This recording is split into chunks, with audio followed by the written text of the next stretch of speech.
안녕하세요.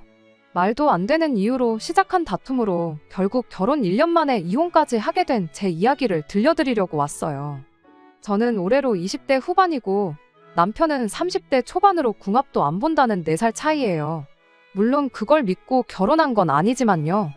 정말이지 주변 언니들이 그래도 결혼 전에 어디 유명한 데 가서 사주라도 보라고 했을 때 귀담아 들었어야 했는데 남편이란 사람만 놓고 본다면 절대 나쁜 사람은 아니에요. 만약 그랬다면 제가 결혼은커녕 연애도 하지 않았을 거고요. 다만 연애하는 동안 제가 남편에 대해서 알아차리지 못했던 게 하나 있었어요. 그건 바로 시부모님, 그중에서도 특히나 어머님을 향한 남편의 효심이었지요. 자식이 부모한테 효도하는 건 너무나 당연한 일이에요. 저도 저희 아버지한테 잘해드리고 싶은 마음이 굴뚝 같으니까요. 하지만 남편의 효심은 뭐랄까, 어긋나 있어도 뭔가 크게 어긋나 있었습니다. 평소에는 정말 똑똑하고 이성적인 사람인데 아주 사소한 일이라도 시어머니와 얽혀있기만 하면 이렇게 멍청할 수가 있나 싶을 정도로 앞뒤가 안 맞고 말도 안 되는 소리를 늘어놨거든요. 정말이지 옆에서 그 꼴을 보고 있자면 환장한다니까요. 그리고 그런 남편의 비뚤어진 효심을 처음 알게 된 건 신혼여행지에 도착하자마자였어요. 호텔에 도착해 체크인을 하고 간단히 짐을 풀고 불현듯 창문을 보게 됐는데 창문 밖으로 보이는 풍경이 너무 환상적이더라고요. 그래서 남편한테도 이리 와서 창밖 좀 보라고, 너무 예쁘다니까. 남편이 정말 제 말대로 이국적이고 멋지다 한마디 하더니 난데없이 어머님 얘기를 꺼내는 거예요. 어머님하고 같이 왔으면 엄청 좋아하셨겠다면서요. 무슨 소린가 싶었어요. 아니, 당연히 농담하는 거라고 생각했지요. 그래서 저도 웃으면서 우리가 뭐 그냥 놀러 온 것도 아니고 신혼여행인데 누가 신혼여행지에 시어머니랑 같이 오냐고 한마디 했네요. 여담이지만 신혼여행이 저희 둘이 처음 떠난 여행도 아니었습니다. 결혼 이야기가 조금씩 오간 이후부터는 해외는 아니었어도 1박 2일, 2박 3일 숙소 잡고 국내 여기저기로 열심히 다녔으니까요.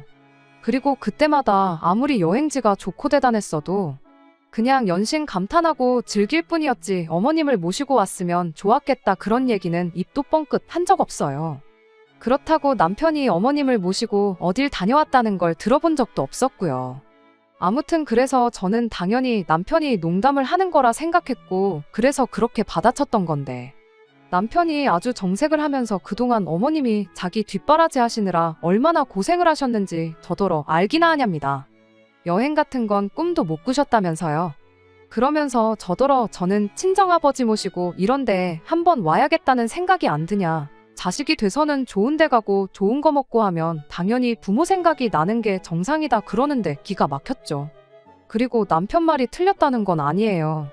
사실 친정어머니가 일찍 돌아가시는 바람에 이후로 친정아버지가 혼자서 저랑 제 동생을 키우느라 고생을 많이 하셨거든요. 할머니의 도움을 받으시긴 했지만 생각해보면 친정아버지도 한참 떼셨는데 저희 때문에 재혼도 안 하셨고요. 그러니 저도 남편 말대로 좋은 데 가면 아버지 생각나고 좋은 거 먹다 보면 아버지는 이런 음식을 드셔본 적은 있으신가 하는 생각도 들어요. 하지만 그렇다고 해도 사실 마음만큼 다 해드리면서 사는 게 쉬운 일은 아니잖아요. 그런데 남편이 갑자기 뭐 부모 생각을 하니 안 하니 해가면서 그것도 신혼여행지에 도착하자마자 어머님이 고생을 하셨네 어쩌네 하는 게 솔직히 듣기 껄끄럽고 황당하고 불편했네요. 그리고 이때부터였어요. 남편은 신혼여행 내내 어디를 가든 뭘 먹든 좋다 좋다 하면서 어머님 얘기를 이어갔거든요. 심지어 한 번은 밥 먹다 말고 이거 어떻게 한국에 가져갈 방법이 없나? 어머님 한번 드셔보시게 해드리고 싶다 그러는데 하도 어머님 타령을 해댔어서 그런지 농담으로도 안 들리고 일부러 내 신경을 긁으려고 저러나 싶을 만큼 듣기 짜증났지요. 하지만 연애할 때도 말다툼한 횟수를 세자면 손에 꼽을 정도인데 신혼여행지에서 싸우긴 싫었습니다. 그래서 대충 그래그래 해가며 맞장구는 쳐줬지만 나중엔 정말 왜 저러나 싶은 게 꼴도 보기 싫었어요. 그러다 어느덧 신혼여행 마지막 날이었습니다. 앞서 며칠 동안은 관광지만 돌아다니느라 바빴기에 어떻게 보면 쇼핑을 할 수 있는 마지막 기회였거든요. 사람들이 말하길 같은 물건이어도 한국보다 싸게 파는 게 많다길래 소위 득템할 생각에 얼마나 들떴는지 몰라요. 다만 남편은 원래도 쇼핑을 좋아하는 사람은 아니다 보니 눈치 아닌 눈치가 좀 보였는데 그건 그냥 제 기우에 불과했습니다. 쇼핑몰에 도착하자마자 남편도 여기저기 돌아다니면서 뭘 그렇게 찾아대는지 정신이 없었거든요. 그리고 전 그런 남편의 태도가 의아스럽기도 하고 한편으론 혹시 저한테 뭐라도 사주려고 저러나 싶어서 괜히 기분이 좋았는데 그건 완전한 제 착각이었습니다. 남편은 오로지 어머님 드릴 선물을 고르느라 혈안이 되어 있던 거였죠. 신혼여행 내내 남편이 주구장창 어머님 타령을 해대기도 했고 그러니 그런 남편의 태도를 아예 이해 못할 것도 아니었어요. 저도 아버지 선물로 셔츠랑 벨트 정도는 사갈 생각이기도 했고요. 하지만 남편이 어머님 선물로 어떻겠냐며 저를 이끌고 명품 매장에 들어섰을 땐 정말 이 인간이 미쳤나 싶었습니다. 무려 4,500불짜리와 3,000불짜리 가방을 골라뒀었으니까요. 사람이 기가 막히면 말이 안 나온다고 하잖아요. 제가 딱 그랬어요. 그래서 황당하단 표정으로 남편을 쳐다봤는데 남편은 그런 제 표정을 어떻게 해석한 건지 기왕 사드리는 거 역시 비싼 게 더 좋겠지 그러는 거예요. 그리고는 급하게 점원을 찾는데 저희가 신혼여행을 갔을 때 환율이 보통이 아니었어요. 그 가방값을 한국 돈으로 환산하면 남편 2달치 월급에 육박했으니까요. 그렇다고 저희가 돈이 넘쳐나는 상황이었냐 하면 전혀 아니었습니다. 이미 대출도 있었고 그걸로 꽤나 골머리를 썩고 있었죠. 하지만 사람들만은 쇼핑몰에서 비싼 햇산에 해가며 말다툼하긴 싫고 그러다 문득 어디선가 봤던 게 생각이 났어요. 상대가 얼토당토하는 짓을 할 때는 거울 치료가 효과가 직방이라고요. 그래서 저도 남편이 지금 얼마나 말도 안 되는 소리를 하는지 느끼게 해줘야겠다 싶어서 남편을 데리고 명품 시계 매장에 갔어요. 그리고 제가 착각했던 것처럼 남편도 눈이 반짝반짝한 게 제가 자기 뭐라도 사주려고 들어왔다고 생각하는 눈치대요. 그래서 하나 골라보라고 했더니 어머님 가방만큼이나 비싼 걸 딱 집는 거예요. 그래서 저도 남편이 그랬던 것처럼 역시 시계도 비싼 게 좋겠지 하고는 우리 아버지 드릴 선물은 이거면 되겠다 했습니다. 그랬더니 남편이 보인 반응이 웃기지도 않았어요. 닭튀기는 장인어른이 이렇게 비싼 시계가 뭐가 필요하냐면서 정색을 해댔으니까요. 그리고는 자기가 벌써 저희 아버지 드릴 선물을 사뒀다면서 주머니에서 열쇠고리를 꺼내는데 정말 이때는 사람들이고 뭐고 그냥 뺨 한 대 시원하게 날리고 싶은 심정이었죠. 하지만 정말 차마 그럴 순 없어서 올라오는 화를 꾹꾹 눌러 참으며 우리 아버지더러 그걸 어디다 쓰시라는 거냐 물었어요. 아버지 댁 현관도 비밀번호로 들어가는 도어락이고 차도 스마트키인데 그걸 어디다 쓰냐고요. 그랬더니 장인어른 가게 셔터 내릴 때는 자물쇠 쓰시지 않냐며 그 자물쇠 열쇠에다가 달면 딱일 것 같다나요. 그러면서 그럼 절대 그 열쇠 잃어버릴 일은 없으실 거라고요. 뻔뻔한 남편의 태도에 저도 더는 참을 수가 없었습니다. 그래서 오빠 말 잘했다고 그렇게 치면 마트에서 일하시는 어머님은 명품백이 뭐가 필요하시냐 받아쳤지요. 그러면서 어머님한테는 머리핀 하나 사드리자 했어요. 시식 코너에서 일하시는데 머리를 풀어헤치고 일하실 순 없으니까 아주 짱짱한 핀으로 하나 사드리면 되겠다고요. 거울 치료가 효과가 좋다는 말은 다 뻥입니다. 대신 서로 더 기분 나쁘게 만드는 효과는 좋대요. 결국 남들 다 보는 앞에서 언성만 높였고 사려고 했던 건 아무것도 사지도 못한 채 호텔로 돌아왔어요.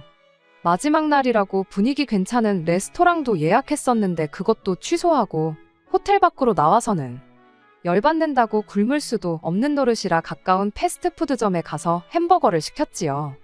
그리고 곧이어 나온 햄버거를 한 입 크게 베어문 순간 신혼여행지에서 이게 다 무슨 일인가 싶은 게 눈물이 절로 나대요.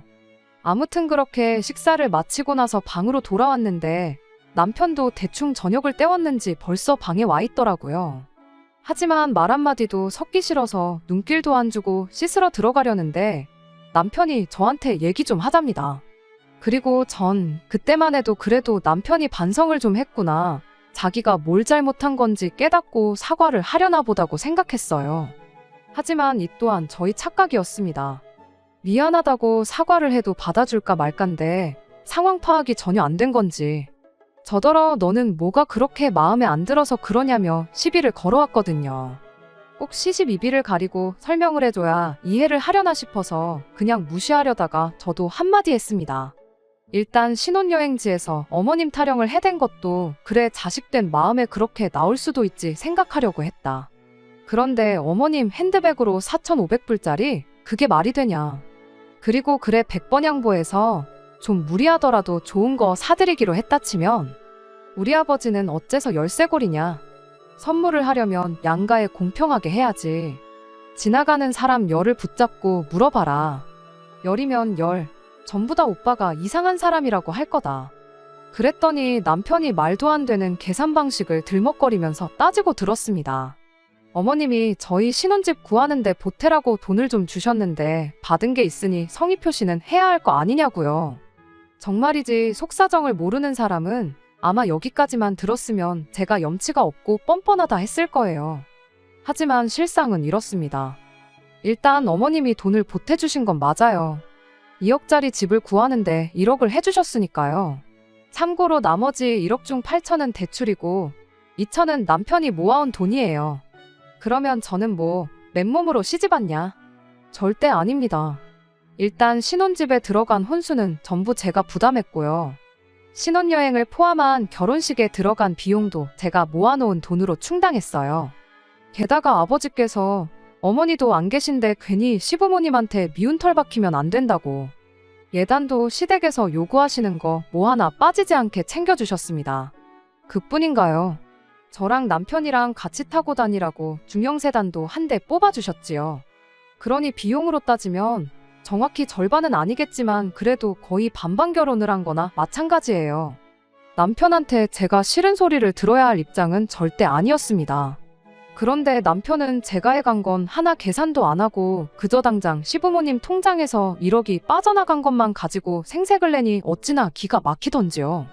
그래서 저도 제가 해온 것들 전부 조목조목 따져가며 남편에게 들이밀었어요. 그랬더니 남편이 하는 말이 계산을 그렇게 하면 안 된다면서 집은 앞으로 가격이 오를 일밖에 없지만 제가 해온 혼수나 자동차는 시간이 지날수록 가격이 떨어진다고 저더러 감가상각이라고 드러나 봤냐고 빈정거리대요. 남편의 양아치 같은 태도에 어찌나 실망스럽던지. 그래서 남편더러 시부모님께서 지원해주신 그 1억 내가 돌려주겠다 했습니다. 대신 2번 다시는 시부모님한테서 돈을 받았네 어쩌네 소리는 입에 담지도 말라고. 그리고 오빠가 산 그 열쇠고리는 어머님이나 아버님 드려라. 나는 우리 아버지한테 시계 사드릴 거라고요. 그랬더니 남편도 그제서야 입을 다물대요. 하지만 끝끝내 남편은 저에게 사과는 하지 않았고 그렇게 신혼여행의 마지막 밤도 지나갔습니다. 그리고 밤새 저는 결혼식을 올린 지 얼마나 되었다고 이런 일을 내가 겪어야 하나 싶은 게 내가 결혼을 잘못한 건 아닌가 하는 생각만 들었죠. 그리고 그렇게 뜬 눈으로 밤을 지새웠는데 아침이 밝아오자 남편이 저한테 사과를 해왔습니다. 여행 내내 어머님 생각이 많이 나다 보니 자기가 지나쳤던 것 같다면서 다음부터는 이런 일 절대로 없을 거라고요. 그러면서 장인어른 드릴 선물도 열쇠고리 말고 공항 도착하면 면세점에서 제대로 된 거로 골라보자 그러는데 남편 태도를 보아하니 제법 진심인 것 같아서 결국 사과를 받아주었죠. 하지만 지금은 그때 사과를 받아준 게 너무 후회가 됩니다. 차라리 그때 사과를 받아주는 게 아니라 한국 도착하자마자 헤어졌으면 1년이란 시간을 낭비할 필요도 없었을 텐데 싶거든요. 아무튼 남편 말대로 한국행 비행기를 타기 전에 공항 면세점에서 너무 과하지도 않고 너무 성의 없지도 않은 적당한 선물을 샀습니다. 금액도 부담되지 않는 가격대로 양가에 공평하게요. 다만 그때까지만 해도 남편이 공평함이란 개념을 한참 잘못 이해하고 있다는 건 눈치채지 못했고 크게 싸우긴 했지만 결국 화해도 했으니 앞으로 행복하게 결혼 생활 잘하는 일만 남았다고 생각했어요. 그리고 실제로 한동안 결혼 생활 자체만 놓고 보면 나쁘지 않았습니다. 신혼여행지에서 돌아온 이후로는 시부모님이든 어머님이든 시댁일로 서로 얼굴 붉힐 일이 없었거든요. 물론 종종 남편이 유난히 어머님한테만 과하게 한다는 느낌을 받은 적은 몇 번 있었지만 앞서 말씀드린 것처럼 자식이 부모 일에 나서고 효도하는 것 자체를 뭐라고 하고 싶은 생각은 없었어요. 하지만 결국 일이 터졌습니다. 친정아버지 생신을 앞두고 동생한테 저희 집으로 좀 오라고 했어요. 결혼 전부터 친정아버지 생신 때는 항상 저랑 동생이 요리를 직접 했거든요. 그리고 결혼했다고 해서 그걸 멈출 이유도 그럴 필요도 느끼지 못했으니 당연히 이번에도 준비해야지 생각한 거고, 그래서 동생도 저희 집으로 오라고 한 거예요. 참고로 동생은 회사 근처 오피스텔에서 자취 중으로 부엌이 작다 보니 거기선 제대로 된 요리를 하기가 쉽지 않아요. 아무튼 다만 남편이 퇴근하기 전에는 어떻게든 다 끝내려고 했는데 저나 동생이나 회사 사정으로 하루를 통째로 휴가를 쓸 수가 없었어요. 그래서 어쩔 수 없이 정오가 지나서야 음식을 시작해야 했는데, 그렇다 보니 결국 남편이 퇴근하고 집에 올 때까지도 다 끝내질 못했지요. 그리고 남편은 저희 동생이 오는 건 몰랐다 보니 집에 있는 동생을 보곤 웬일이냐며 반갑게 맞아주대요. 그리고 동생은 그런 남편한테 아버지 생신상에 올릴 음식 미리 준비하려고 왔다면서 원래 형부 불편할까봐 빨리 해놓고 가려고 했는데 상황이 이러하여 지금까지 붙들고 있게 됐다 미안하다고 했어요. 그런데 남편이 그 말을 듣고는 약간 어이없다는 듯한 표정을 짓더니 저한테 잠깐 얘기 좀 하자며 저를 방으로 불렀습니다. 저는 그때까지만 해도 남편이 동생을 반갑게 맞아주긴 했지만 그래도 말도 없이 동생을 집에 부른 걸로 좀 불편하다고 이야기를 하려는 줄 알았어요. 그런데 남편이 꺼낸 말은 생각지도 못한 것이었습니다. 한다는 말이 제가 친정아버지 생신상을 직접 준비하는 게 공평하지 않은 것 같다는 헛소리를 했거든요. 저희가 결혼하고 얼마 지나지 않았을 무렵에 어머님 생신이 있었어요. 그리고 그땐 나가서 외식을 했습니다. 그러니까 남편이 하는 말이 어머님 생신 때는 외식을 했는데 친정아버지 생신은 정성스럽게 직접 요리를 하냐. 말인즉슨 자기 엄마는 정성스러운 생신상을 받지 못했으니 장인어른도 똑같이 나가서 외식을 해야 한다며 그게 공평한 거라나요? 어이가 없어서 헛웃음이 다 나대요. 바로 밖에 동생이 있었는데 동생이 들었을까 겁이 다 나더라니까요. 하지만 할 말은 해야지 싶어서 딱 부러지게 말했습니다. 당신도 직접 어머님 생신상을 정성 들여 차리면 되는 거 아니냐고요. 그랬더니 하는 말이 그게 아니라 친정아버지 생신상을 제가 차린 것처럼 어머님 생신상도 제가 차려야 한다는데. 순간 짜증이 나서 어머님이 오빠를 키워주셨지 나를 키워주신 건 아니지 않냐 받아쳤어요. 그리고는 더는 이런 말 같지 않은 대화를 이어가고 싶지 않아서 이제 그만하고 나와서 뒷정리하는 거 도와주라고. 그러면 당신이 다음번 어머님 생신상 차릴 때 나도 뒷정리는 도와주겠다 말하고 방에서 나왔습니다. 남편도 그러니까 더는 가타부타 말은 안 하고 나와서 도와주기 시작했어요. 동생은 저희가 방에서 무슨 대화를 나눴는지 몰랐으니 퇴근하자마자 와서 뒷정리하는 거 도와주는 남편이 세상 자상한 사람으로 보였나 봐요. 타들어가는 제 속도 모르고 저희 남편한테 최고라 하질 않나, 저한테 결혼 정말 잘했다고 하질 않나. 그리고 결국 동생의 이 오해가 엄청난 일을 불러일으켰어요. 뒷정리까지 마치고서야 남편과 저 그리고 동생까지 세 사람이 식사를 시작했습니다.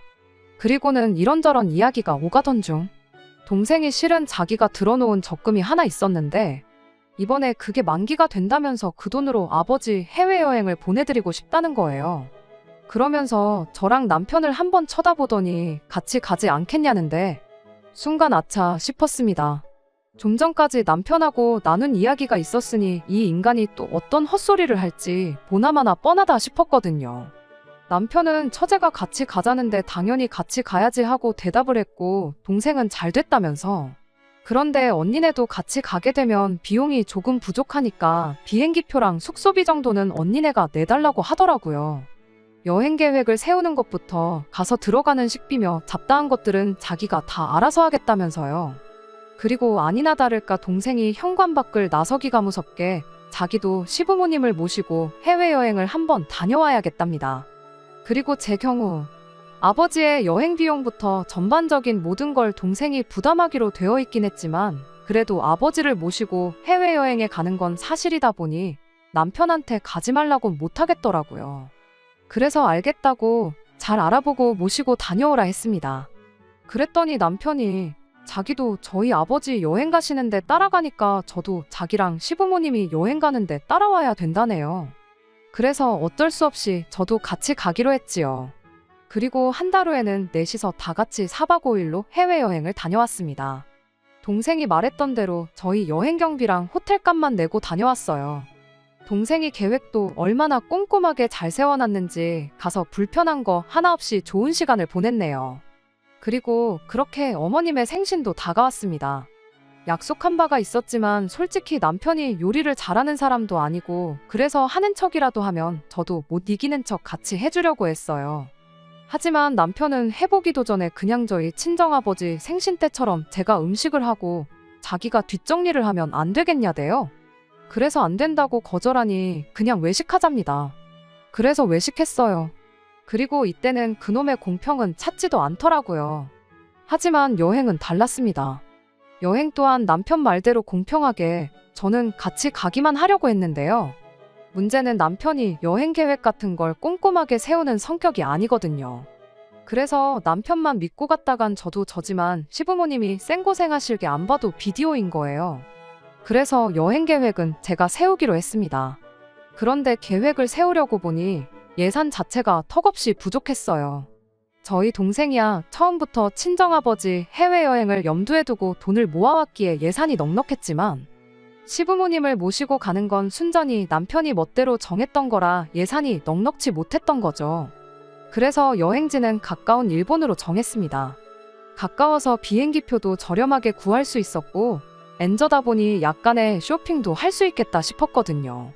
게다가 일본 음식은 그래도 호불호가 심한 편은 아니니 시부모님도 잘 드실 수 있을 것 같았죠. 정말 효도 여행이다 생각하고 전부 시부모님 입장에 맞춰서 일정을 짰어요. 남편에게 들었던 대로 시부모님은 이번 해외여행이 처음이셨습니다. 두 분이 결혼하셨을 때도 신혼여행을 경주로 다녀왔다고 하셨거든요. 그렇다 보니 두 분 다 비행기도 태어나서 처음 타본다며 엄청 신나하셨어요. 며느리 덕분에 비행기도 다 타본다면서 제 칭찬도 잊지 않으셨고요. 우여곡절이 있긴 했지만 그래도 시부모님이 즐거워하시는 모습을 보니 계획을 세운 사람으로서 뿌듯하고 기분은 좋았네요. 비행기에서 내려 점심시간쯤 호텔에 도착했는데 시부모님이 배가 고프다고 하시더라고요. 마침 숙소에 붙어있는 식당이 있길래 남편한테 부모님 모시고 식사하고 오라고 했습니다. 저는 기내식이 소화가 안 돼서 밥 생각이 없었거든요. 아무튼 그렇게 세 사람을 보내고 저는 그대로 세 사람 짐 들고 올라가 체크인하고 그랬네요. 그리고 이후로 여행 첫날은 제가 짜놓은 대로 잘 흘러갔어요. 밤늦게까지 인터넷 뒤져가며 계획 세워놓은 게 보람이 있었죠. 문제는 그날 저녁이었어요. 일본 다녀와 보신 분들, 그 중에서도 비즈니스 호텔 묵어보신 분들은 아시겠지만 방이 많이 좁잖아요. 그런데 어머님이 막무가내로 아버님하고 같은 방을 쓰기 싫다고 짜증을 내시대요. 이유는 아버님이 코골이가 심해서 절대로 당신이 푹 잘 수가 없다고요. 게다가 아버님이 피곤하실 땐 이갈이까지 있으시다니 어머님이 짜증을 내시는 것도 이해가 안 되는 건 아니었어요. 그래서 불편하겠지만 뭐 어쩌겠냐고. 방을 2개를 잡았으니 남자들은 남자들끼리, 여자들은 여자들끼리 방을 쓰자고 했습니다. 그런데 어머님께서 저랑도 한 방 쓰기는 싫으시다대요. 며느리랑 불편해서 어떻게 자냐고요. 그리고는 아들하고 처음 같이 온 해외여행이니까 아들하고 한 방을 쓰시겠다며 우기시는데 그럼 저는 어디 가서 잘한 건가 싶대요? 하지만 어머님께선 저는 아버님이랑 자면 되지 뭐가 문제냐입니다. 그리고는 등 돌리고 자면 되는 거 아니냐고. 아니면 저더러 바닥에서 자래요. 아버님은 허리 디스크 때문에 침대에서 꼭 주무셔야 한다고요. 기가 막혀서 아버님 허리 디스크가 문제가 아니라 애시당초 제가 어떻게 아버님이랑 한 방을 쓰냐고. 그렇겐 못한다고 했어요. 그랬더니 남편이 잠깐 얘기 좀 하자대요. 그리고는 또 공평함을 찾아댔지요. 자기도 지난 여행 때 처제랑 장인어른이랑 여행 갔을 때 장인어른이랑 좋아서 같이 방 쓴 거 아니랍니다. 불편했지만 사위니까 그 불편을 감수하고 쓴 거라고요. 그러면서 자기도 했는데 저는 왜 안 되냐는데 아니 제가 아버님을 남자로 보고 뭐 그런 게 아니라 그냥 말이 안 되잖아요. 세상에 어떤 며느리가 여행 가서 아버님이랑 한 침대에서 잠을 잔답니까? 저는 머리털 나고 그런 얘기는 들어본 적도 없고 들어봤다고 해도 미쳤다고 욕을 했을 거예요. 하지만 남편은 계속해서 시부모님 모시고 처음 나온 해외여행인데 기왕이면 두 분이 제일 편한 쪽으로 맞춰드리자면서 저더러 어머님을 위해서 이번만 좀 참으래요. 정말이지 어머님이 저더러 아버님이랑 한 침대를 쓰라는 것도 어이가 없는데 남편이란 인간까지 똑같은 소리를 하고 있으니 이놈의 집구석이 정신이 나갔나 싶은 게 더는 상종을 못하겠다 싶더라고요. 하지만 그래도 어른들이 계시니 차무린자를 되뇌이며 1층 프론트에가 남는 빈방이 있는지 물었어요. 그런데 빈방도 없다대요. 그리고 까놓고 말해서 이 와중에도 며느리가 그래도 어떻게든 방법을 찾아보려고 동분서주를 하면 그 성의를 봐서라도 미안한 줄 알고 자기들 고집은 좀 꺾는 게 정상 아닌가요? 하지만 어머님은 계속해서 아들하고 자야겠다며 저더러 아버님이 싫으냐 아니면 뭐 시애비가 며느리한테 뭔 짓이라도 할까봐 그러냐. 너는 평소에 무슨 생각을 하고 살길래 그런 걱정을 하냐. 너 사고방식이 특이하다. 너 그러는 거 보니까 나중에 네 시애비가 아프면 아주 근처에도 안 오겠구나. 남편이 말도 안 되는 억지를 쓰고 고집을 부리는 게 누굴 닮은 건가 했더니 어머님한테 물려받았던 거였죠. 아무튼 이런 와중에도 남편은 어머님 편만 들고 있지. 아버님은 당신은 아무래도 상관없다며 원산만 보고 계시지. 결국 더는 안 되겠다 싶어서 일단 알겠다고 했습니다. 제가 다른 호텔에는 빈 방이 있는지 한번 알아보고 오겠다고요. 그리고는 제 짐을 챙겨 호텔을 빠져나왔는데 솔직히 처음엔 워낙 주변에 호텔이 많으니 숙소를 찾으려면 못 찾을 것도 없겠다 싶었거든요. 그런데 그 밤에 캐리어를 끌고 걷다 보니 내가 뭐 하는 짓인가 싶은 거예요. 이 무식한 집구석 때문에 내가 생고생을 하는구나 싶기도 하고. 그래서 그냥 그 길로 택시 타고 공항으로 갔어요. 그리고는 여행 경비를 제가 갖고 있었는데 그 돈으로 비록 2시간 남짓의 짧은 거리였지만 한국행 비즈니스 티켓을 질렀습니다. 개고생만 죽어라 하고 잠도 못 잤는데 발이라도 뻗고 가자 싶어서요. 그리고 그때 남편에게서 전화가 걸려왔습니다. 그리고 그때도 저는 남편에 대한 일말의 희망 같은 걸 가지고 있었는지 남편이 제가 걱정되어 전화를 건 줄 알았어요. 숙소는 찾았는지 뭐 그런 걱정이요. 하지만 또 착각이었습니다. 남편은 다짜고짜 어디냐며 성질부터 냈거든요. 그러면서 시부모님이 저 기다리다가 결국 잠드셨다면서 저더러 어른들 여행의 숙소가 얼마나 중요한데 일을 이렇게 하냐는데 아니 어머님 잠기 밝은 것도 내 탓이냐고 저도 남편한테 확 소리를 질렀어요. 그리고는 나 먼저 한국 가니까 셋이서 어디 한번 신나게 놀아보라고 했습니다. 와서 이혼 서류에 사인만 하면 될 거라고요. 그랬더니 그때부터 어머님이고 아버님이고 어찌나 전화를 해대시던지 정말 전화기 불나는 줄 알았네요. 그리고 그제서야 남편이 어머님 아버님이 그냥 한방 쓰시기로 했다면서 이제 다 제 뜻대로 된 거 아니냐고 일 키우지 말고 그만 호텔로 돌아오라는데 아무리 생각해도 제가 가야 할 이유를 모르겠더라고요. 저는 같이 살고 싶은 것도 아닌데 왜 시부모님 비위를 맞춰가며 이 여행을 마무리 지어야 하는지부터가 말이죠. 그래서 어머님이 아버님이랑 한방을 쓰시던 각방을 쓰시던 어머님이 당신을 끌어안고 주무시던 마시던 더는 관심도 없고 알고 싶지도 않다 했습니다. 그냥 알아서들 하라고요. 그리고 그렇게 한국에 돌아오자마자 어차피 회사에는 휴가를 낸 상황이었으니 바로 이혼 전문 변호사를 찾아갔습니다. 결론부터 말하자면 제가 이혼하고 싶다고 이혼을 할 수 있는 건 아니더라고요. 아버님이랑 한방 쓰라고 한 건 그쪽에서 그냥 농담이었단 식으로 말해버리면 끝이라고. 이혼 소송을 할 만큼 큰 문제로는 보이지 않을 거라고요. 그리고 그때부터는 어떻게든 협의 이혼을 해야 한다는데 남편이 안 해줄 것 같은 생각에 너무 불안했어요. 하지만 웃어야 할지 울어야 할지 남편도 저같이 시부모 알기를 우습게 아는 여자랑은 더는 같이 살기 싫다나요? 그래서 걱정과 달리 너무 쉽게 협의 이혼을 하게 됐습니다. 신혼집에 들어간 가전가구들은 제가 가지고 왔어요. 남편도 같이 쓰던 거라 마음 같아선 버리고도 싶었지만 그래도 또 다 돈인데 생각하니 아까워서요. 아마 친정아버지께서 쓰시지 않을까요? 그리고 솔직히 따져보면 위자료도 못 받았지.